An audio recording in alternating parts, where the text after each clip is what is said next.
Welcome to Mind Atlas. Tonight, we begin our story in the heart of Beijing, where the vast stone courtyards of the Forbidden City stretch beneath a sky turning gold with dusk.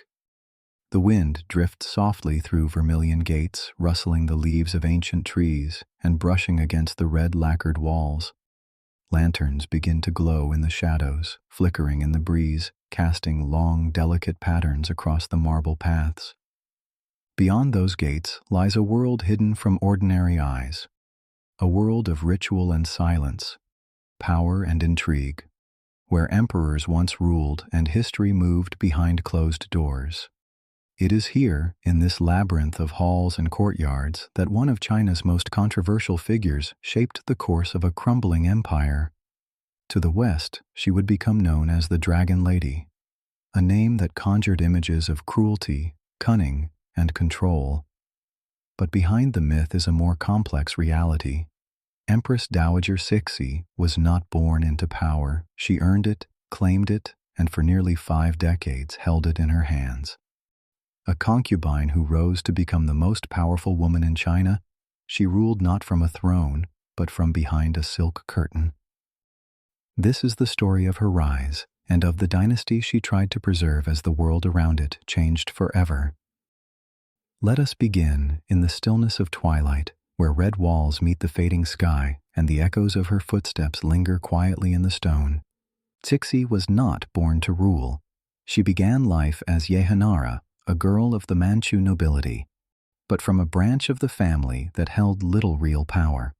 Her upbringing was comfortable but unremarkable, shaped by the expectations of a traditional household: obedience, refinement, and quiet ambition. At the age of 16, her life took a dramatic turn when she was selected to enter the imperial court as a concubine to the Xianfeng emperor. She entered the Forbidden City, not as a noble consort or empress, but as one of many low-ranking women in the emperor's vast harem. Her position afforded little status, and she was one among dozens, living within a system governed by rigid hierarchy and endless ceremony. Advancement was rare, and favor from the emperor could be fleeting. But in 1856, everything changed. Yehanara gave birth to a son, and not just any son, but the emperor's only surviving male heir. In the Qing dynasty, where succession was everything, this elevated her overnight. She was no longer merely a concubine. She was now the mother of the future emperor, and in a court defined by power through proximity, that meant influence. Her new title, Consort Yi, marked the beginning of her ascent. She had secured her place within the dynasty, not through birthright or appointment, but by giving life to its continuation. And though she remained behind closed doors, the path toward real authority had quietly begun to open. In 1861, the Xianfeng emperor died in the remote Rehe Mountains, far from the Forbidden City. His reign had been marked by internal rebellion and foreign invasion, and by the end, he was a weakened man, physically and politically. His passing left the Qing dynasty in a precarious position.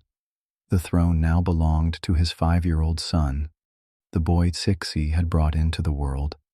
A child could not rule alone, and so a council of regents was appointed to govern in his place. These were senior officials, handpicked by the dying emperor and loyal to the conservative faction of the court. Cixi, however, had no intention of allowing her son's reign to be dictated by others. She allied herself with the Empress Dowager Cixi, the emperor's principal wife, and together the two women orchestrated a carefully planned coup. Later that same year, Cixi seized power in what would become known as the Xinyu coup. With the support of Prince Gong, a respected member of the royal family, the regents were arrested and removed from power. The court was stunned, not by violence, but by the boldness of the act. In their place, Cixi and Xian were named co-regents. For the first time in Qing history, 2 women would rule in the name of the emperor. Cixi was no longer just the mother of a child on the throne.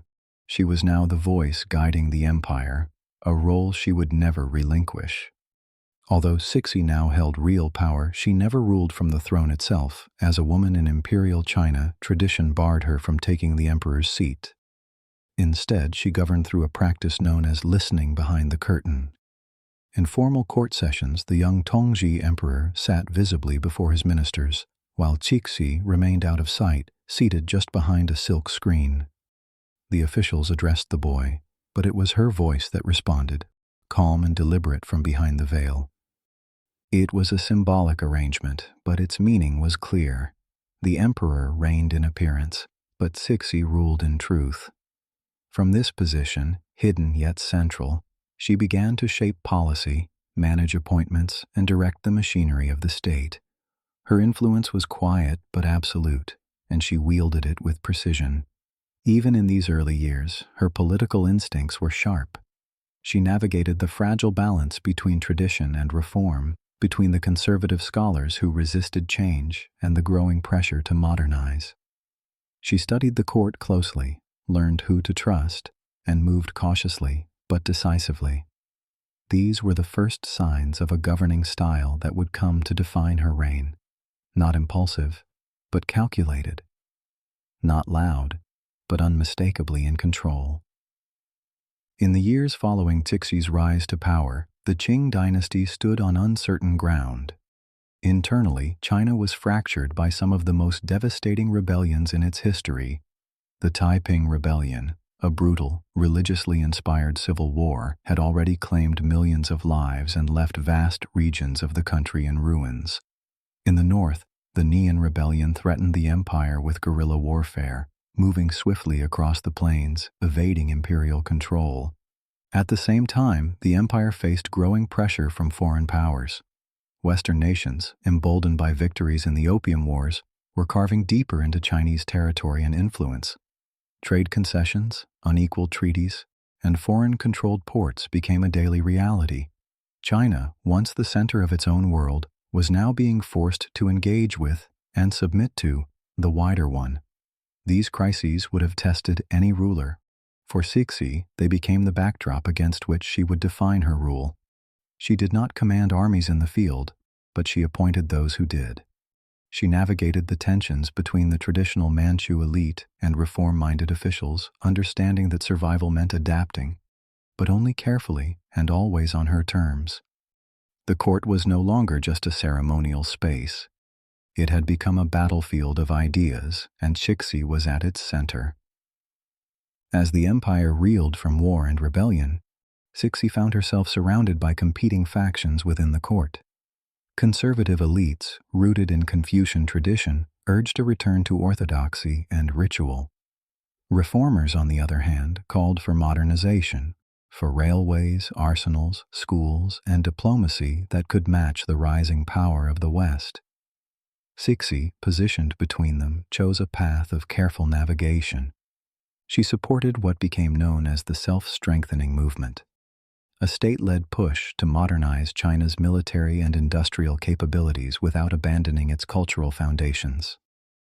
Under her watch, new shipyards were built, arsenals equipped with Western machinery, and foreign languages taught to a new class of Chinese diplomats. But these reforms were limited. Cixi did not seek transformation for its own sake. Her approach was pragmatic. Preserve the dynasty first, adopt only what was necessary, and maintain control of the pace. To many in the court, this caution was wisdom. To others, it was a missed opportunity. But Cixi understood that in a Confucian empire, change too quickly could unravel legitimacy.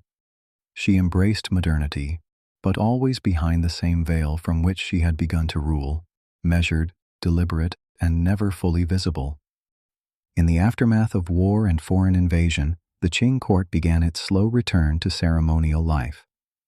One of Cixi's most symbolic projects during this period was the restoration of the Summer Palace, a grand imperial retreat just outside Beijing that had been looted and burned by Anglo-French forces during the Second Opium War. The palace, once a jewel of Qing architecture, she directed its reconstruction with great care, selecting the designs herself and overseeing the project over many years. But the project sparked controversy.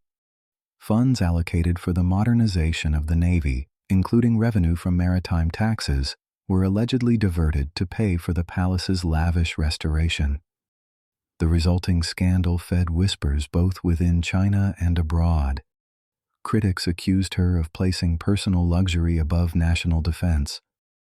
The truth was more complex. The budget was opaque. The empire's finances fragmented, and the palace served as both a private residence and a symbol of imperial continuity. Still, the perception stuck. Western observers, already primed by colonial suspicion, seized the opportunity to vilify her. In the foreign press, Cixi became the embodiment of what they feared and failed to understand: a powerful Eastern woman ruling behind walls they could not breach. She was painted as decadent, manipulative, and cruel. The term Dragon Lady began to circulate, a name rooted less in fact than in fantasy. This myth was built not on her actions alone, but on layers of Orientalism, the Western tendency to exaggerate, exoticize, and condemn what did not fit into their worldview. In their telling, Cixi was not a ruler managing collapse. She was an empress drunk on power, surrounded by silk, jade, and whispered executions. It was easier to cast her as a villain than to understand the world she had to govern, a world collapsing under both internal strain and foreign pressure. The image of the Dragon Lady would endure for over a century, but like the palace she rebuilt, it was only a facade, carefully constructed and often misunderstood. By the late 1890s, the Qing dynasty stood at a crossroads. The world around it was changing rapidly. Railroads carved through old landscapes, foreign powers claimed spheres of influence, and China's own weakness had become impossible to ignore. Into this moment stepped the young Guangxu emperor, Cixi's nephew, who had come to the throne as a teenager under her guidance. But unlike his predecessors, Guangxu was not content to preserve the old order. He wanted to transform it. In 1898, with the support of reform-minded scholars, Guangxu launched a bold series of edicts, now known as the 100 Days Reform. The proposals were sweeping: overhaul the examination system, modernize the military, create Western-style schools, restructure government institutions. It was a vision for a new China, fast, radical, and deeply unsettling to the conservative elite. Cixi, by then semi-retired from public rule, watched closely. And then she acted. Fearing the reforms would destabilize the empire, or worse, provoke rebellion from within the military, she staged a quiet, decisive coup. Guangxu was placed under house arrest in his own palace. Reformers were dismissed, imprisoned, or executed. Power returned to Cixi, and with it, the slow, deliberate pace she had always favored. To her critics, this was a reactionary blow against progress. To her supporters, it was a necessary correction, a reassertion of stability in a time of growing chaos. But whatever the motive, the message was clear. Cixi would not allow the empire to be reshaped overnight, not even by her own blood. Cixi's decision to halt the 100 Days Reform has long been a subject of debate. Was it fear that drove her? Fear of losing control? Of watching the empire unravel under untested ideas? Was it wisdom, a recognition that China, fragile and fractured, could not withstand such rapid transformation? Or was it simply a struggle for power, a calculated move to remind the court that she still held the reins?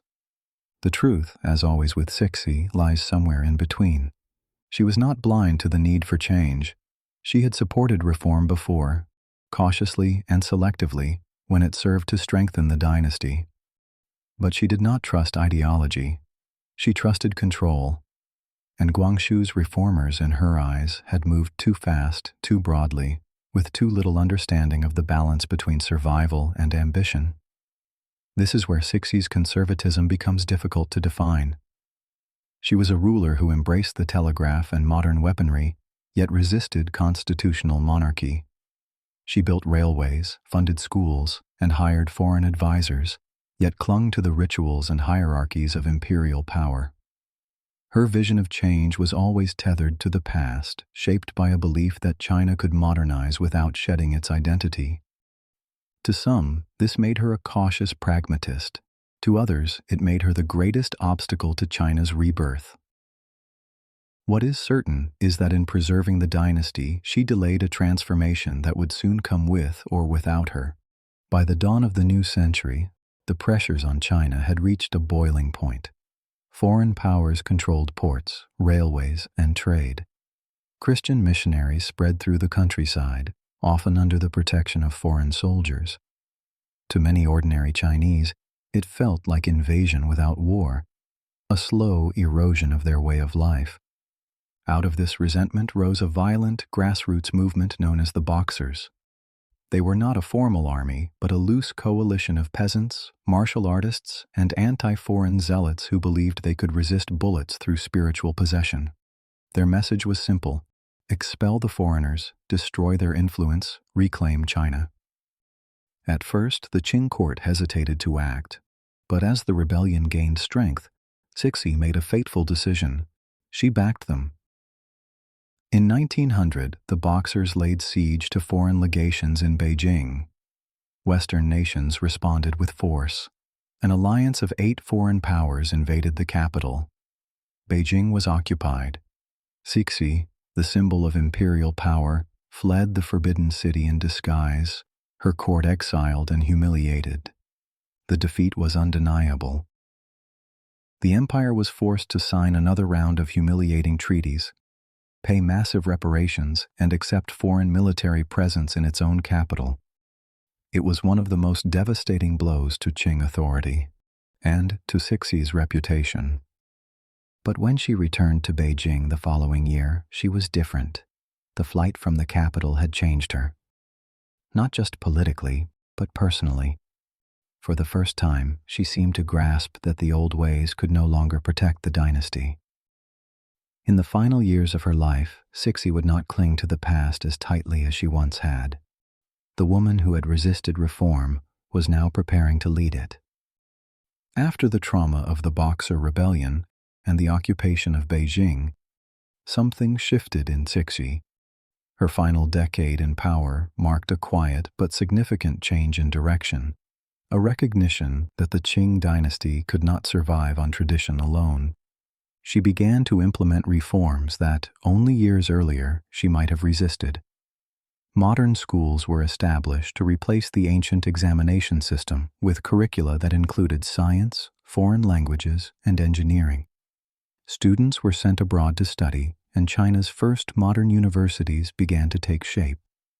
Cixi also endorsed the gradual abolition of foot binding, a deeply rooted and painful practice that had long been seen as a symbol of feminine beauty and obedience.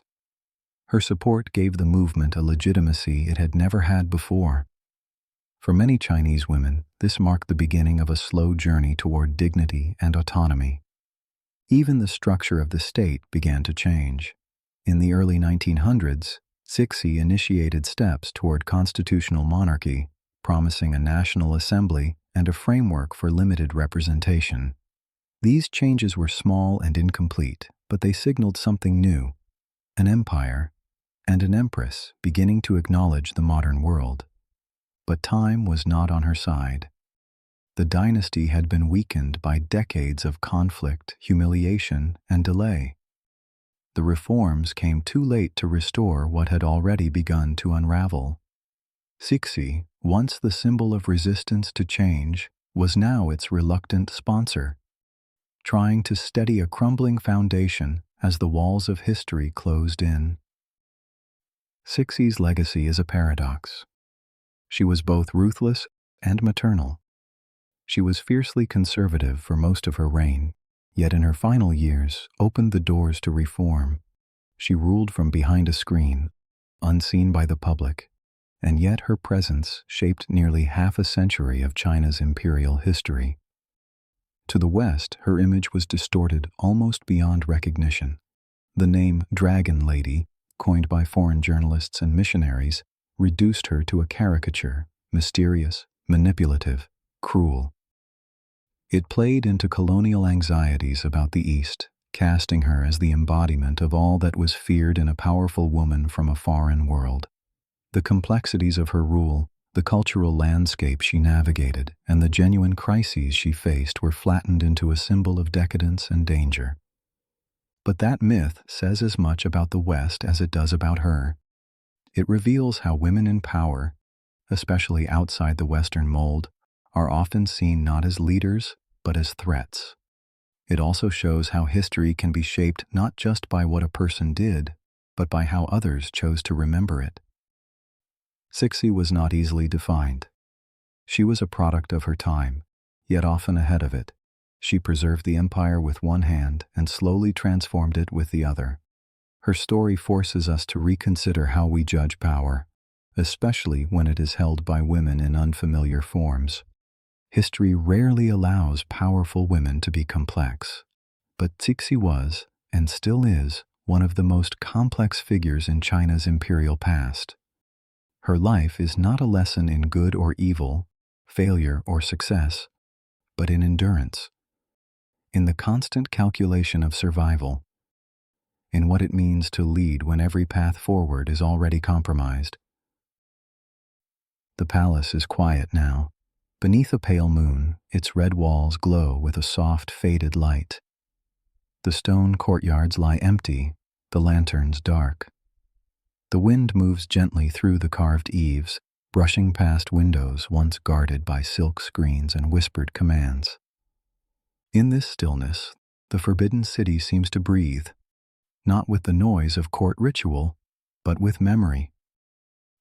In 1908, Cixi passed away within these walls. Her long reign, once hidden behind curtains, came to its final rest. Just a day before, the Guangxu emperor, still held under her shadow, had died as well. His fate remained tied to hers, even in death. With her passing, an age quietly ended. She was the last empress of China to wield true power, the final figure to rule the empire before it dissolved into revolution just a few years later. The dynasty she fought to preserve, reshape, and protect would not survive the century, but her legacy would. Cixi remains one of history's most enigmatic rulers, not just in China, but anywhere. She defied expectations, bent traditions, and refused to disappear. She ruled from the margins, yet left an imprint at the center of one of the world's oldest empires. And so, the palace sleeps, still and immense beneath the stars. Her footsteps are gone, but the echo lingers. In a world that tried to define her, control her, and later misremember her, Cixi endured. A woman who ruled without ever sitting on the throne, and became its most enduring shadow.